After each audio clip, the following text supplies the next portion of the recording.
Number one అంటారు. అసలైన number one Gurukashi university.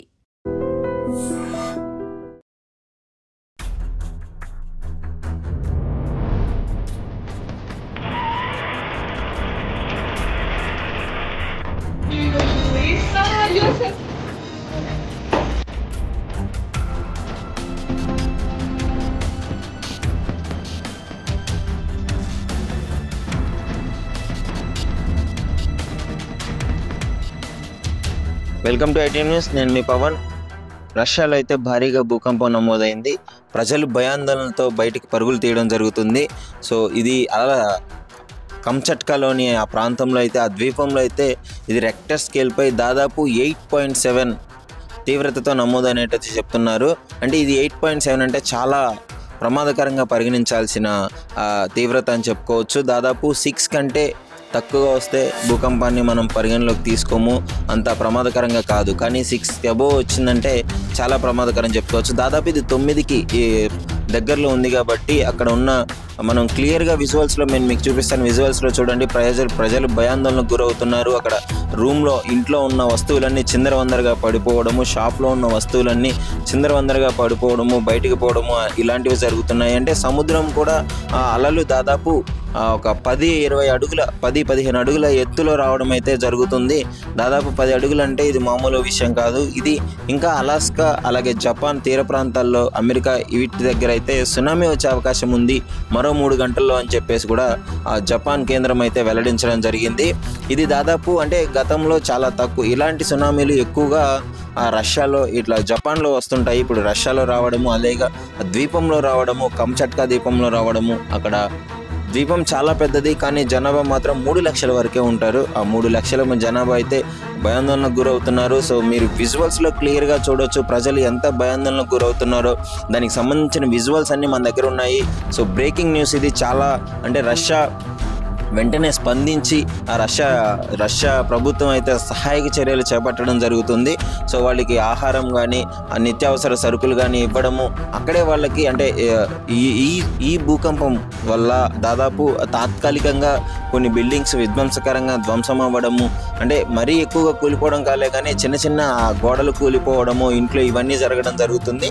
So వెంటనే ఎంతైనా ప్రమాదకరం కాబట్టి వాళ్ళని అయితే బయటికి తీసుకురావడం జరిగింది. బయటికి తీసుకొచ్చి వాళ్ళకి అక్కడే ఒక సురక్షితమైన ప్రాంతంలో ఒక గుడారాలు వేసి వాళ్ళకైతే షెల్టర్ ఏర్పాటు చేయడం జరుగుతుంది.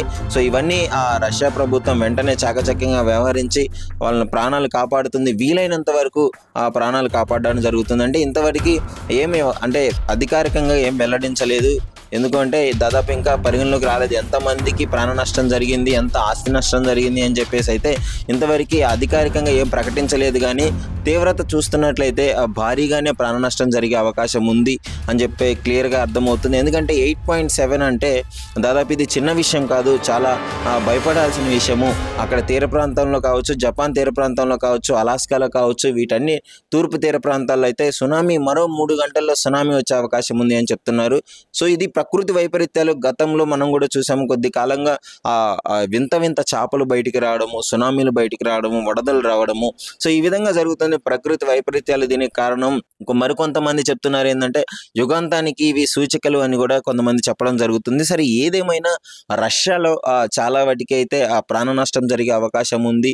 ముఖ్యంగా ఆస్తి నష్టం కూడా జరిగింది. అక్కడ ఉన్న బిల్డింగ్స్ అన్ని ధ్వంసం అవడం జరుగుతున్నాయి భారీ భూకంపం కారణంగా. సో అసలు ఈ భూకంపం ఎందుకు వస్తుంది అంటే ఇది దాదాపు కంచట్కాలోని ప్రాంతంలో వచ్చింది. 19 కిలోమీటర్ల లోపల ఇది స్టార్ట్ అయినట్టయితే సైంటిస్టులు అయితే వెల్లడించడం జరిగింది.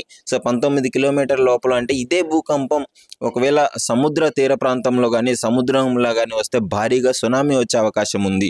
ఇది రాతి పలకలు, భూమిలో ఉన్న రాతి పలకలు ఒకదానికొకటి ఘర్షించుకోవడం వల్ల ఈ పర్వతాలు సునామీలు ఏర్పడే అవకాశం ఉంది అని చెప్పేసి మీ అందరికీ తెలిసిన విషయమే.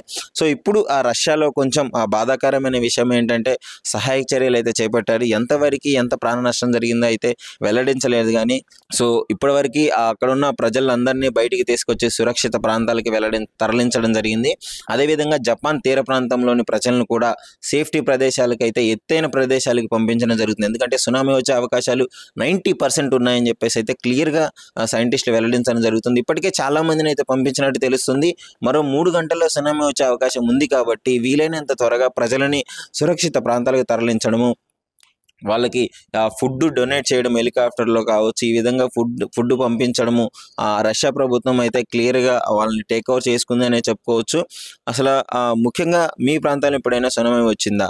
మీ ప్రాంతంలో ఎప్పుడైనా భూకంపం అనేది నమోదైందా? వస్తే ఎలా ఉంది, ఎలాంటి పరిస్థితులు ఉన్నాయో క్లియర్గా కామెంట్ రూపంలో తెలియజేయండి. సో రష్యాలోని ప్రజలు కూడా సురక్షిత ప్రాంతాలకి వెళ్తున్నట్టు తెలుస్తుంది. మరి చూడాలి అక్కడ పరిస్థితులు ఎలా ఉంటాయో. అధికారికంగా అప్డేట్ రాగానే మేము మీకు ఇవ్వగలుగుతాం.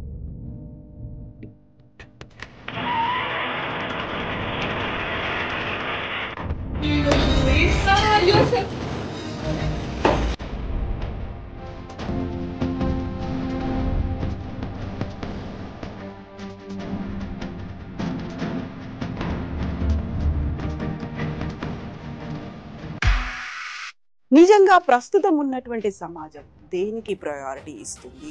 ఆర్థిక సంబంధాల చుట్టూ మాత్రమే తిరుగుతోంది. మళ్ళీ ఎన్నికలంగానే చాలా విరక్తి కలుగుతాను. మంచి అనిపిస్తుంది కదా, లేడీస్ కూడా ఛాలెంజింగ్ జాబ్స్ చేసినప్పుడు చాలా బాగుంటది. ట్రాఫిక్ అసిస్టెంట్స్ గా నియమించిన ట్రాన్స్జెండర్స్ అందరితో సాల్యూట్ చేయించుకుంటున్నారు. ఫుడ్ డెలివరీ ఇవ్వటానికి వెళ్ళినటువంటి డెలివరీ బాయ్ అనిల్ పై కళ్ళ ముందు పెళ్ళండి